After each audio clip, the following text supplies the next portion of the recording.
Hello everyone, आज है मेरा डे 6 और मैं आपके लिए लेके आई हूँ कुछ हेल्दी और न्यूट्रिशियस मील जो आपके लिए और आपके फैमिली के लिए बहुत हेल्दी होने वाली है। तो मेरे साथ बने रहिए। तो मैं स्टार्ट करूँगी ब्रोकली के साथ में कि ब्रोकली में क्या क्या न्यूट्रिएंट्स होते हैं और वो कैसे बेनिफिशियल होता है आपके लिए। क्या आपको पता है कि ब्रोकली सिर्फ एंटीऑक्सीडेंट्स को कंटेन नहीं करता है, इसमें कुछ एंटी कैंसर प्रॉपर्टीज़ भी लिंक होती हैं, जैसे ग्लूकोसिनोलेट्स एंड सल्फोराफेन्स। और ब्रोकली हमारे हार्ट हेल्थ के लिए बहुत बेनिफिशियल होती है क्योंकि ये सपोर्ट करता है कोलेस्ट्रॉल को रिड्यूस करने में। तो ऑब्वियसली आपके पेरेंट्स के लिए, आपके लिए बहुत बहुत ज़्यादा बेनिफिशियल होने वाला है ये। अब हम यहाँ पे ले लेंगे कैरेट आपके लिए एक वेट मैनेजमेंट टाइप का हो सकता है क्योंकि ये कैलोरी कम करता है, फाइबर ज़्यादा होता है इसमें, तो ये पेट को लंबे समय तक भरा हुआ रखता है। डाइजेस्टिव सिस्टम, डाइजेस्टिव हेल्थ, कब्ज़ को रोकता है, पाचन अच्छा करता है। आपका डाइजेस्टिव सिस्टम बहुत अच्छा होने वाला है इसको खाने के बाद। और इसमें विटामिन सी होते हैं और कुछ एंटीऑक्सीडेंट होते हैं जो डिजीज़ रेजिस्टेंस होते हैं, मतलब आपकी इम्यूनिटी के लिए बेस्ट होते हैं। और आपकी आइज़ पे तो ये फ़ायदा करता ही है। अभी मैं ले रही हूँ बेल पेपर, और बेल पेपर में क्या न्यूट्रिएंट्स होते हैं ये मैंने आपको अपने प्रीवियस वीडियो में बता रखा है, तो आप वहाँ जाके देख सकते हैं। और मैं आपको बता दूं कि वेट लूज़ या फ़ैट लॉस के लिए आपको सिर्फ वेज डाइट की ज़रूरत नहीं होती है। मैं आपके लिए कुछ नॉन वेज डाइट भी लेके आऊँगी अपने नॉन वेजिटेरियंस के लिए। उसको हम जल्दी कैसे बना सकते हैं, ऑब्वियसली क्योंकि हमारे पास टाइम कम होता है, और चीज़ें कैसे कंटेन करके रखनी है, कैसे स्टोर करके रखना है, मैं आपको वो बताऊंगी ताकि आपको हाफ एन आवर या 45 मिनट से ज़्यादा बिल्कुल ना लगे खाना बनाने में। और मैं ये समझ सकती हूँ कि एक वर्कोहॉलिक होने के साथ साथ या स्टूडेंट होने के साथ साथ आपको अपने फिटनेस और न्यूट्रिशन को कैसे बैलेंस करके चलना है वो बहुत बड़ा टास्क होता है। इसीलिए मैं ये छोटे छोटे डिशेस लेके आई हूँ जिसको बनाने में हार्डली 30 मिनट्स लगते हैं। तो आप इसे बनाइए और अपना वेट लॉस करिए। और भी चीज़ें मैं आपको बताऊंगी अपने वेजिटेरियंस के लिए भी और नॉन वेजिटेरियंस के लिए भी। और राइस में हम डालेंगे पानी, क्योंकि ये पैकेट वाला राइस नहीं है। मैं बिल्कुल भरोसा नहीं करती हूँ, मुझे राइस एकदम क्लीन चाहिए होता है। पानी डाल के 10 मिनट रखने के बाद मैं इसे 3 से 4 बार अच्छे से वॉश करती हूँ। और जनरल स्टोर से आप राइस प्रेफर करिए, मैं आपको यही बोलूँगी। पैकेट वाला राइस बिल्कुल प्रेफर मत करिए क्योंकि जनरल स्टोर वाले राइस जो होते हैं वो एक्चुअल में जेन्युइन होते हैं, उसमें एक्चुअल में आपको न्यूट्रिशन मिल सकता है। बट पैकेट वाले राइस पे पर्सनली मैं भरोसा नहीं करती हूँ। और अभी मैंने यहाँ पे ले लिया है क्यूकम्बर के क्या बेनिफिट्स होते हैं मैंने अपनी प्रीवियस वीडियो में आपको बता रखा है। और मैं क्यूकम्बर के साथ में दही प्रेफर करती हूँ। दही डाइजेशन के लिए अच्छा होता है, उसमें प्रोबायोटिक्स होते हैं और दही आपको हीट रिलेटेड प्रॉब्लम से बचाता है। और आप जानते होंगे कि दही में गुड बैक्टीरिया होते हैं जो हमारे लिए इम्यूनिटी बूस्टर का काम करता है। और अगर आप लैक्टोज इंटॉलरेंट हैं तो आप प्लीज़ दही को इग्नोर करें। और क्यूकम्बर के वाटर को सोक करने के लिए मैं इसे टिश्यू में रैप कर रही हूँ ताकि इसकी क्रंचीनेस जो है वो बनी रहे और खाने में ये उतना ही टेस्टी भी लगे जितना ये हेल्दी है। अब जो मैंने ब्रोकली कट किया था उसको मैं बॉईल करने जा रही हूँ क्योंकि मुझे बॉईल करना बहुत सही लगता है, क्योंकि ये मार्केट से लाई हुई है तो वही है, ट्रस्ट इशू है मुझे थोड़ा सा।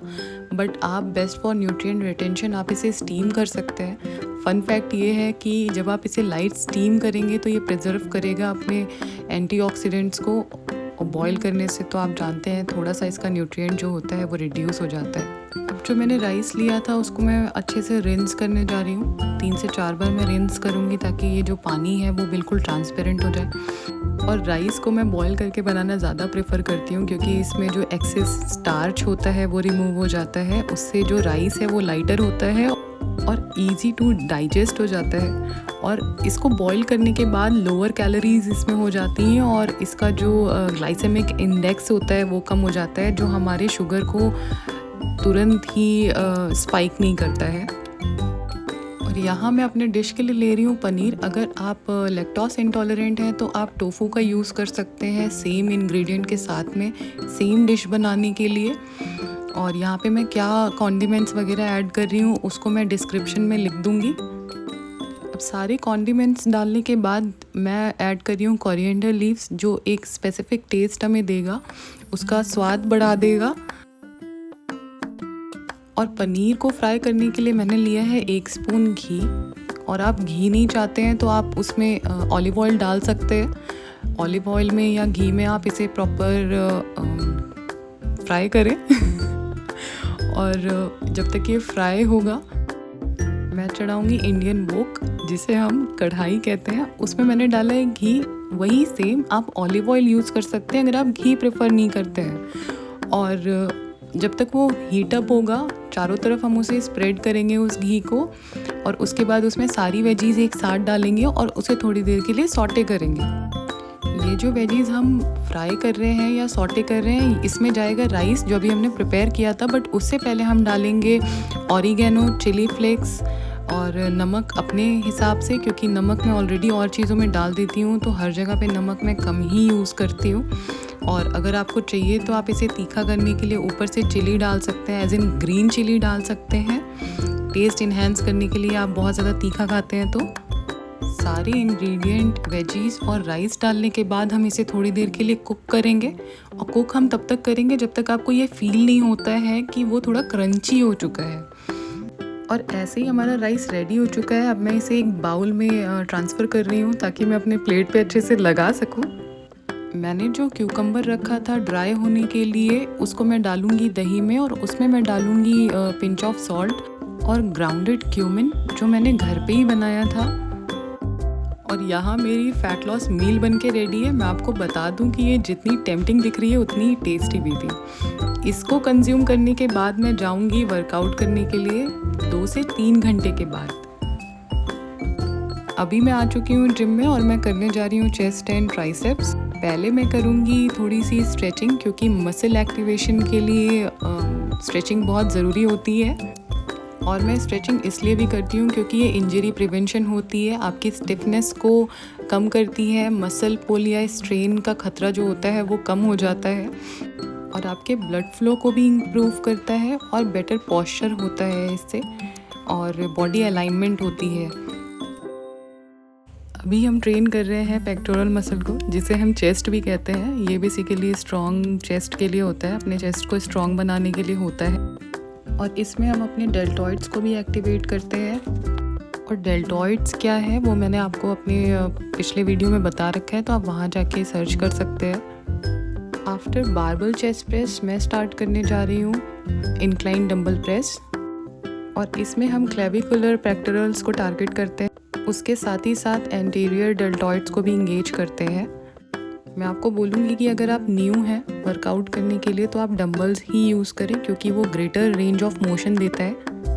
और रेंज ऑफ मोशन के साथ साथ जब हम डंबल्स को बैलेंस करते हैं तो ये एक्टिवेट करता है हमारे एब्स को, तो इससे हमारा कोर भी इंगेज हो जाता है। चलिए अब हम स्टार्ट करते हैं बटरफ्लाई। इस वर्कआउट में डायरेक्टली टारगेट होता है इनर और मिडल चेस्ट, और ये आपके मसल्स को डेफिनेशन देता है अच्छे से।